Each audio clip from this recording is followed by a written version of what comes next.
नमस्कार, मैं deputy collector Vipin Kumar Dubey, Jharkhand cadre में एक डिप्टी कलेक्टर हूँ और मैं लैंड रेवेन्यू सीरीज पर लेक्चर्स तैयार करता हूँ ताकि आप तक आसानी से लैंड रेवेन्यू संबंधित जानकारी पहुँचाया जा सके। लैंड रेवेन्यू से संबंधित जानकारी पहुँचाया जा सके। आज ये लैंड रेवेन्यू सीरीज पर मेरा 13th लेक्चर है, 13वां क्लास है। आज के इस क्लास में मैं खाता और प्लॉट के बीच संबंध को समझाऊंगा।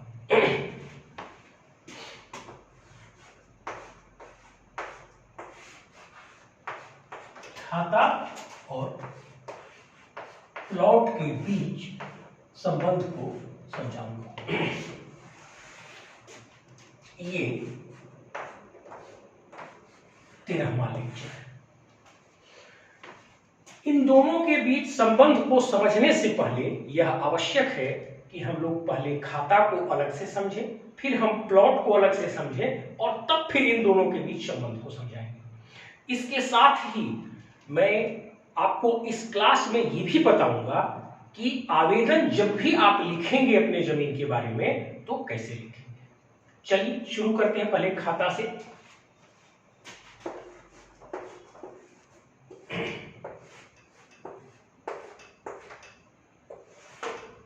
आप सभी लोगों ने सर्वे का नाम सुना है, सर्वे एंड सेटलमेंट।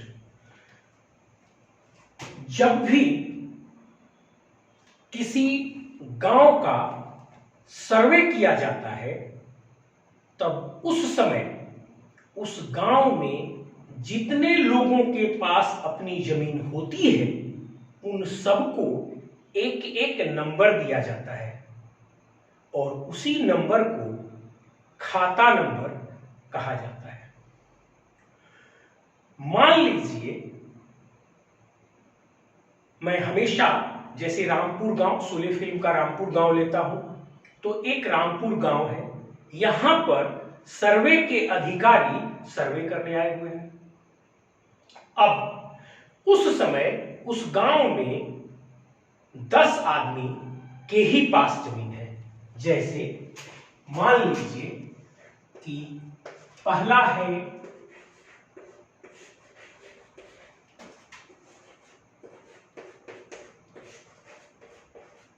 ठाकुर साहब के पास जमीन,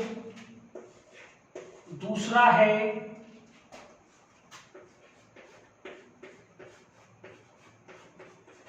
मौसी के पास जमीन, तीसरा है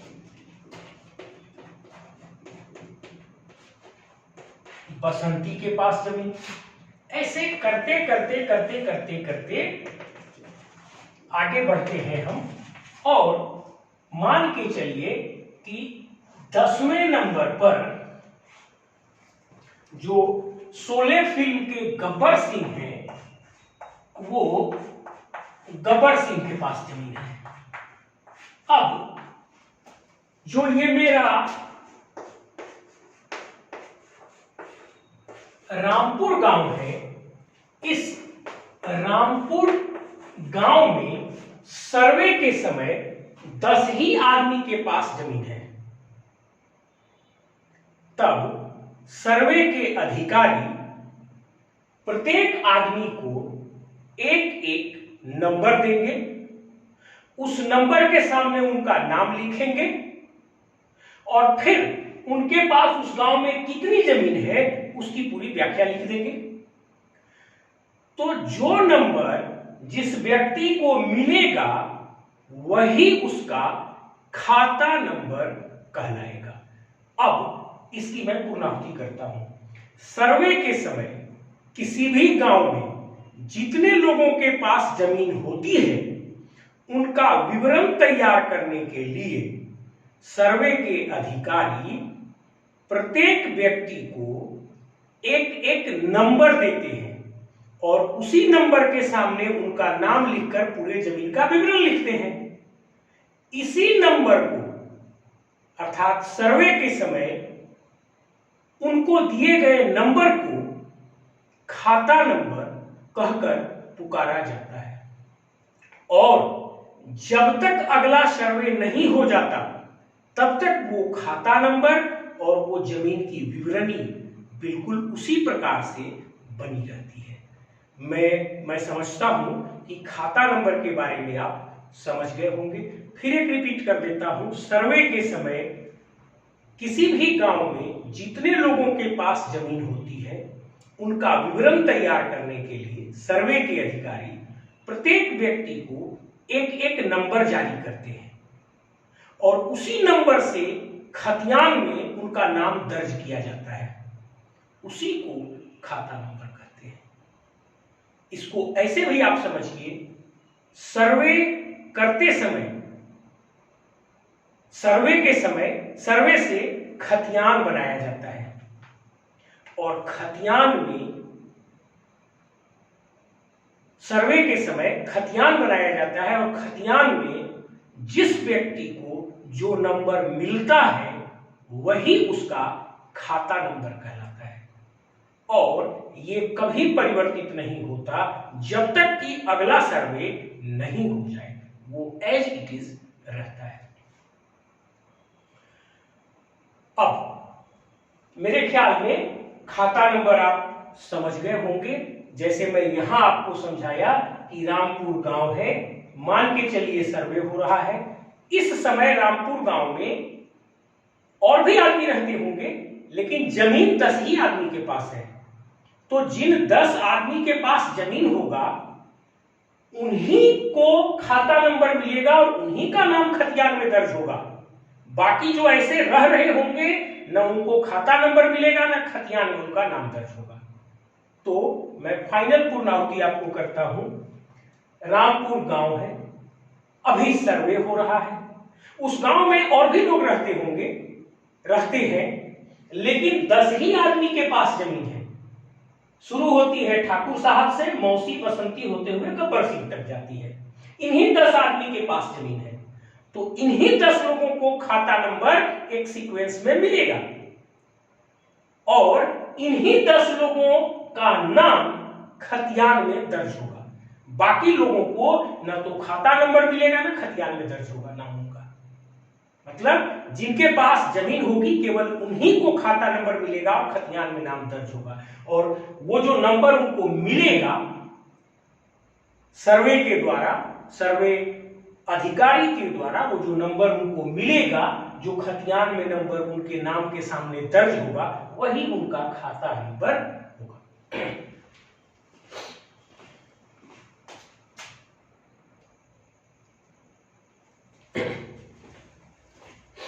अब आइए प्लॉट के बारे में समझिए। सबसे पहले एक बात दिमाग में रख लीजिए कि प्लॉट को खेसरा भी कहा जाता है। इसीलिए आप रेवेन्यू दस्तावेज में प्लॉट नंबर और खेसरा नंबर दोनों ही चीजों को पाएंगे। तो आपको प्लॉट नंबर और खेसरा नंबर में कंफ्यूज नहीं होना है, दोनों एक ही बातें हैं, चाहे प्लॉट नंबर हो या खेसरा नंबर हो। अब जब भी आप सड़क से गुजरते होंगे तो गुजरते समय आप देखते होंगे दोनों तरफ खेत बने हुए हैं और चारों तरफ मेड़ बनी हुई है। जो खेत होता है उसी खेत को प्लॉट या खेसरा कहते हैं। मतलब ये हुआ कि प्लॉट नंबर मने खेसरा नंबर मने खेत का नंबर। अब अगर मैं पूर्णाहुति करूं तो उसका अर्थ ये है कि प्लॉट नंबर का मतलब है खेत का नंबर। अब कैसे खेत का नंबरिंग किया जाएगा? तो फिर मैं, यही रामपुर गांव है, मान लीजिए ये रामपुर गांव इस तरह चौकोर स्थिति में है। सामान्य रूप से इस तरह से नक्शा नहीं होता है। सर्वे के लोग जब आते हैं तो पहले गांव का चारों तरफ का सीमाना तय करते हैं। अब मान लीजिए ये रामपुर गांव है, ये नक्शा में ऊपर में उत्तर होता है, नीचे दक्षिण होता है, ये आपका पूरब हो गया और ये आपका पश्चिम हो गया। अब सर्वे के लोग पहले गांव का एक सीमाना तय कर लिए।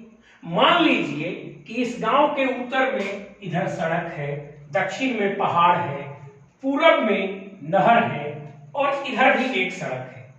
तो एक सीमाना तय हो गया गांव का कि भैया उत्तर में सड़क है, दक्षिण में पहाड़ है, पूरब में नहर है और पश्चिम में फिर से सड़क है। अब सर्वे के लोग उत्तर और पश्चिम कोना से खेत का नंबरिंग शुरू करते हैं। तो उत्तर यहां है, पश्चिम यहां है, तो उत्तर पश्चिम कोना पर जो खेत पड़ेगा उस गांव का, उसको 1 नंबर मिलेगा। तो ये हो गया 1 नंबर।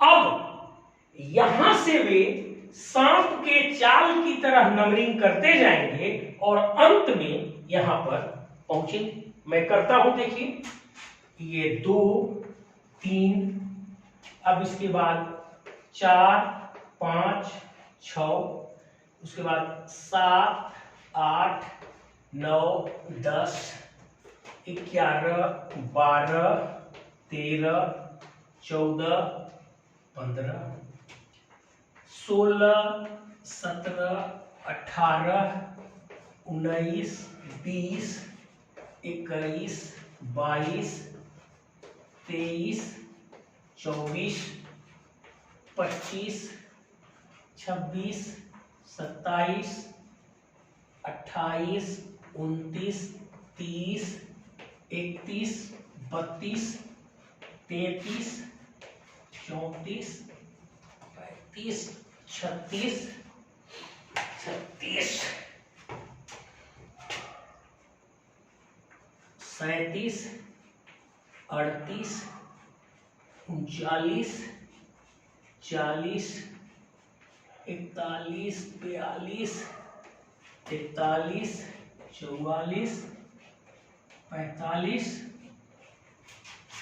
46 47 48 49 50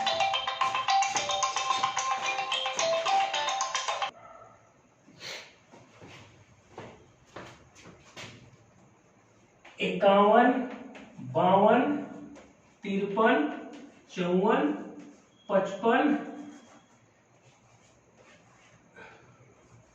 56 57 58 59 और 60। अब इस तरह से सर्वे के लोग सबसे पहले उत्तर पश्चिम कोना पर पड़ने वाले खेत को 1 नंबर दिए, फिर सांप की चाल में चले 2 3 4 5 6 7 8 9 10 11 12 13 14 15 16 17 18 19 20 21 22 23 24 25 26 27 28 29 30 31 32 33 34 35 36 37 38 39 40 41 42 43 44 45 46 47 48 49 50 51 52 53 54 55 56 57 58 59 और 60। नंबरिंग खेत का इसी तरह से होगा। उत्तर पश्चिम कोना पर पहला नंबर दिया जाएगा और दक्षिण पूर्व कोना पर अंतिम नंबर दिया जाएगा और इस प्रकार से खेत की नंबरिंग हो गई। अब इसी का हूबहू सर्वे के लोग एक नक्शा तैयार करते हैं और इसी तरह से नक्शा पर खेत के नंबर को बिठाया जाता है और इसी नंबर को प्लॉट कहा जाता है। अब प्लॉट का मतलब ये हुआ उस खेत का नंबर, प्लॉट का मतलब ये हुआ उस गांव के उस खेत का नंबर। अब इसको और टेक्निकली कहिए तो प्लॉट का मतलब हुआ उस गांव के नक्शा पर उस खेत को जो नंबर मिलेगा वही उसका प्लॉट नंबर कहलाएगा।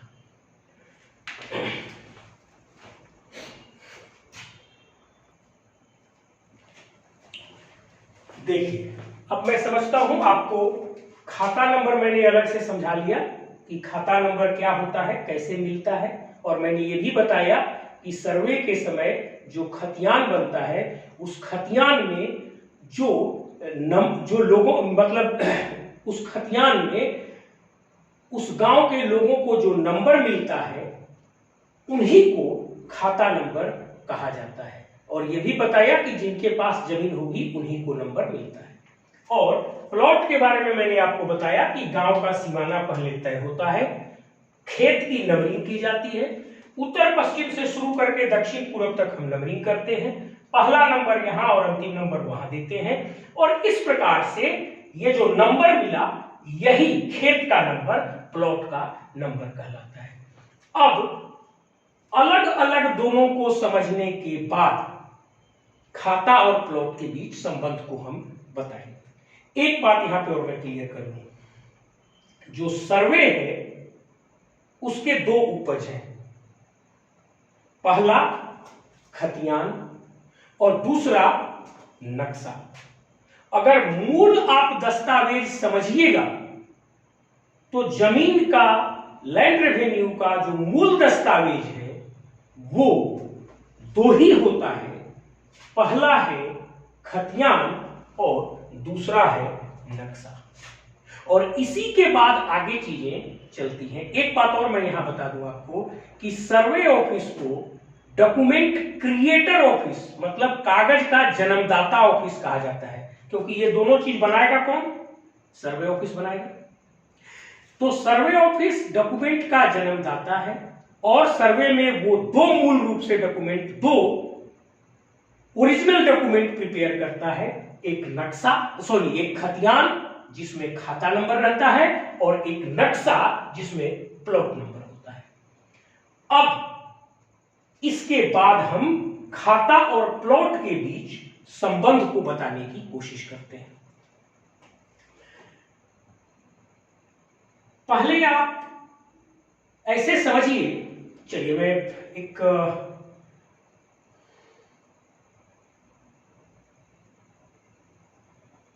सेकंड,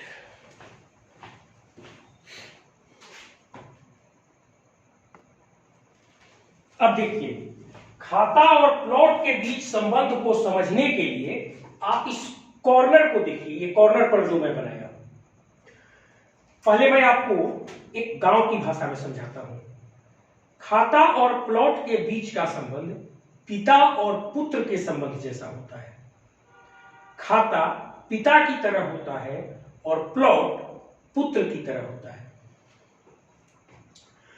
जैसे एक पिता के कई पुत्र हो सकते हैं, उसकी कोई संख्या या लिमिटेशंस नहीं है, वैसे ही एक खाता के भीतर कई प्लॉट हो सकते हैं।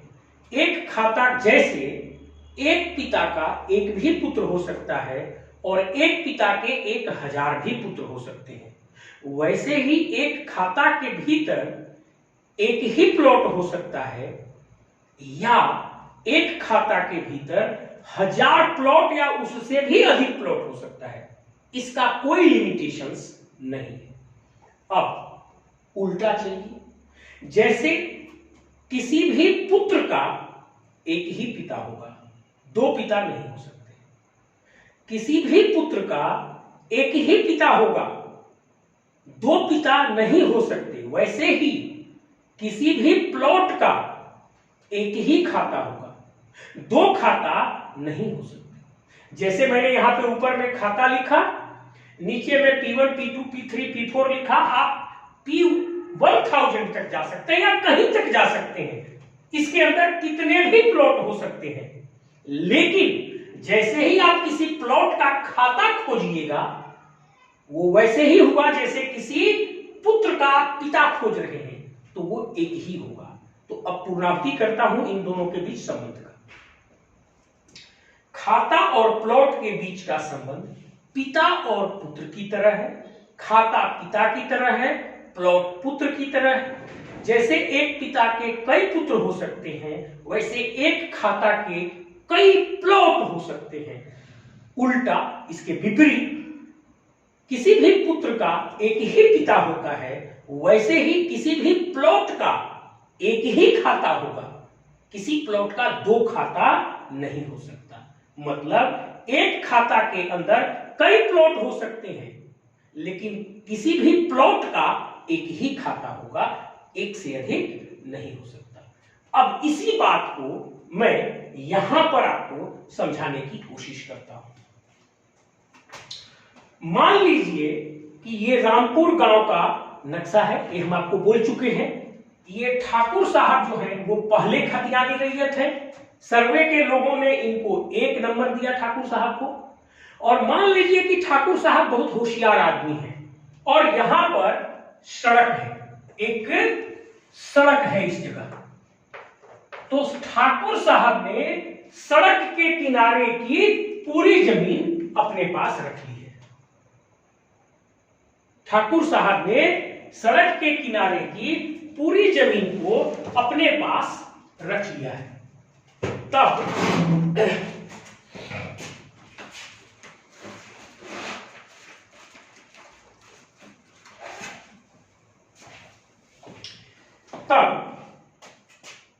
क्या करेंगे सर्वे के लोग, एक रजिस्टर लिए, इसका पहला पन्ना पलटे, यहां पर खाता नंबर 1 ठाकुर साहब लिख दिए। अब इसके नीचे वो लिखेंगे plot 1, plot 3, plot 4, plot 10, plot 11 और प्लॉट 21। फिर रिपीट करता हूं, ये रामपुर मौजा का नक्शा है। रामपुर मौजा में 10 रैयत है। 10 में से ठाकुर साहब नंबर 1 रैयत है।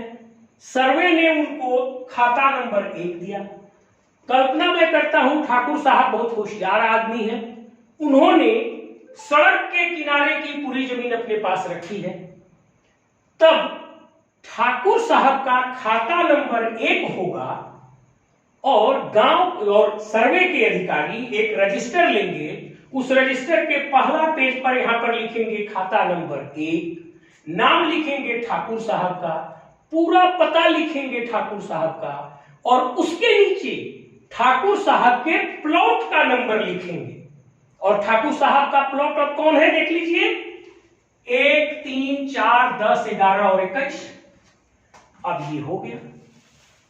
अब इसके बाद दूसरा पन्ना वो पलटेंगे। दूसरा पन्ना पलट के खाता नंबर 2 लिखेंगे, वहां पे नाम लिखेंगे मौसी का, उनका पूरा पता लिखेंगे।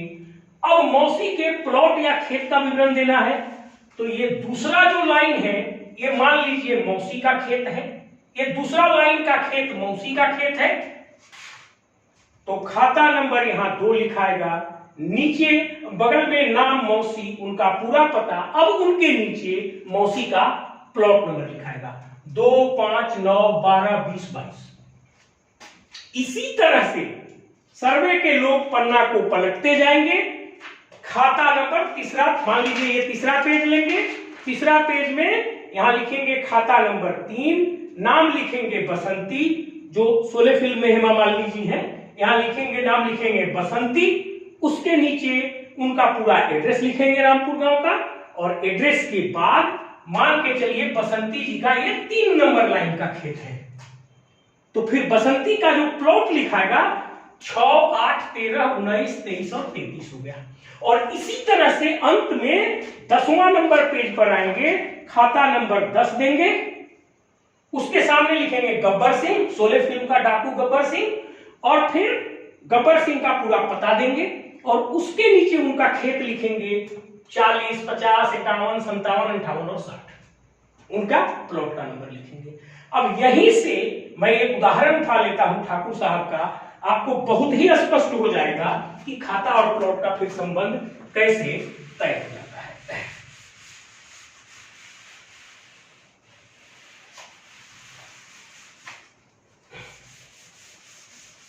अब आप देखिए इसी जगह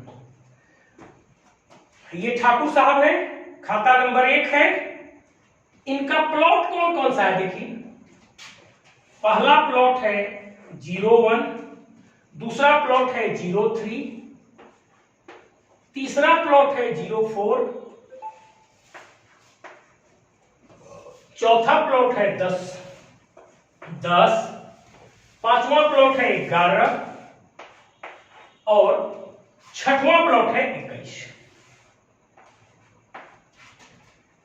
खतियान के पेज नंबर 1 पर ठाकुर साहब का खाता नंबर 1, नाम ठाकुर साहब, पूरा पता, और उसके नीचे उनके कब्जा का जो प्लॉट है 1, 3, 4, 10, 11 और 21, 1, 3, 4, 10, 11 और 21 ये लिख दिया जाएगा। अब खाता 1 और प्लॉट 1, 3, 4, 10, 11 और 21 के बीच पिता और पुत्र के जैसा संबंध हो गया। ये आपका पिता है, खाता नंबर 1, और ये सभी पुत्र हैं। अब जब तक दूसरा सर्वे नहीं होता तब तक आप जब भी लिखेंगे आपको लिखना होगा मौजा मतलब गांव, रामपुर, खाता 1, प्लॉट 1, 3, 4, 10, 11 और 21। जैसे आप कहीं भी फॉर्म भरने जाते हैं तो आप अपना नाम और पिता का नाम जरूर लिखते हैं। तो जमीन की जब भी विवरण लिखी जाएगी तो पिता मतलब खाता के साथ ही लिखी जाएगी।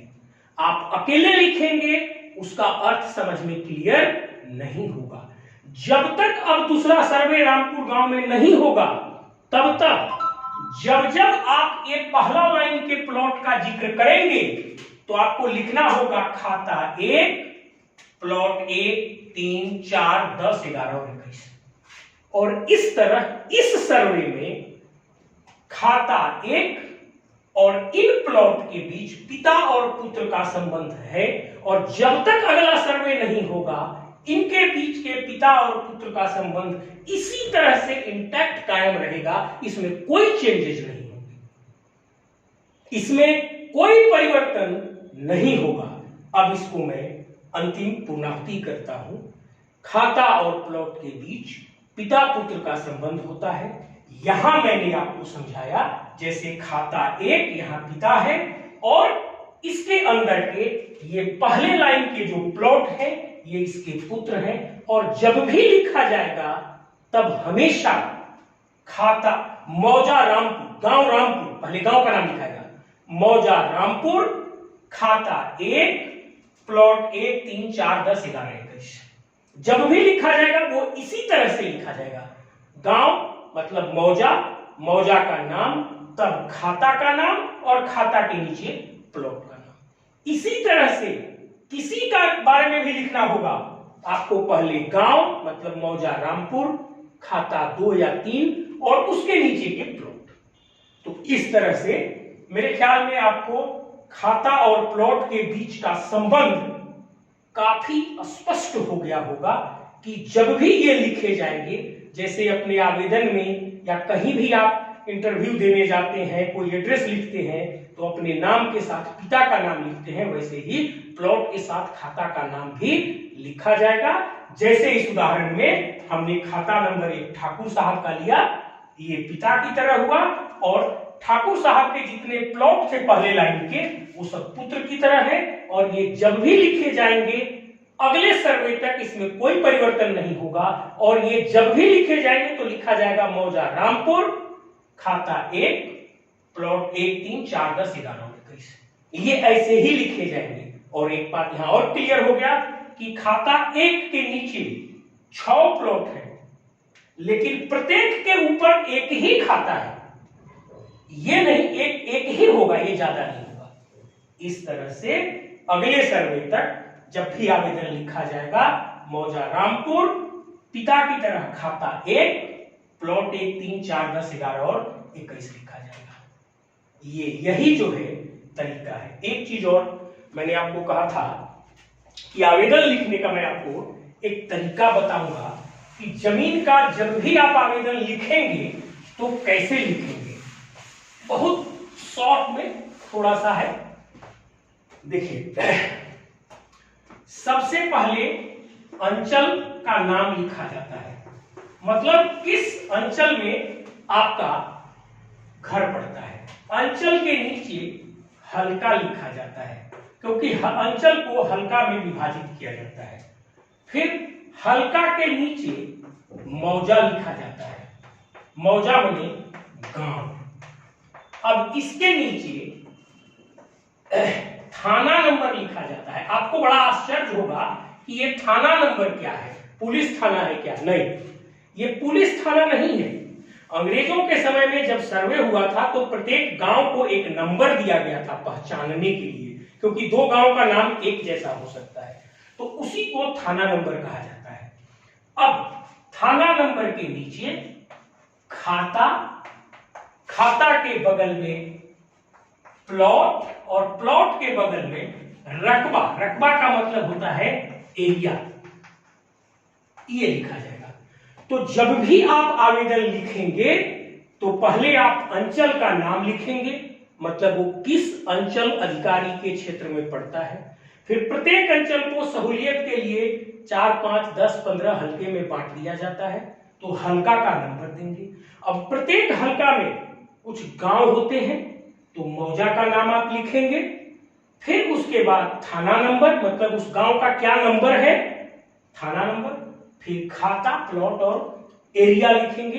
तब समझ में आएगा कि आप किस जमीन के बारे में बात कर रहे हैं।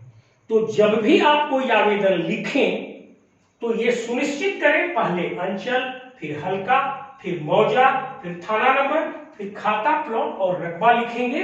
तब आराम से सामने वाले को समझ में आ जाएगा कि आप किस जमीन के बारे में बात कर रहे हैं। Thank you. मैंने पहले भी इस पर एक वीडियो बनाया था, लेकिन मैं देखा वो वीडियो बहुत स्पष्ट नहीं था, विजिबिलिटी बड़ी पुअर थी, इसलिए मैंने दोबारा इस वीडियो को रिकॉर्ड किया और मुझे आशा है कि इस बार आपको काफी अच्छे से सारी चीजें दिखाई देंगी। विजिबिलिटी बिल्कुल ही क्लियर है। अब अगर आप, ये भी मैं महसूस करता हूं कि खाता प्लॉट के बीच संबंध भी आप बहुत अच्छे से समझ गए होंगे, और अगर आपको ये मेरा क्लास अच्छा लगा हो, आप मुझे प्रोत्साहित करना चाहते हो, मेरे प्रयास को प्रोत्साहित करना चाहते हो, तो शेयर करिएगा, लाइक करिएगा, लोगों को इसके बारे में बताइएगा।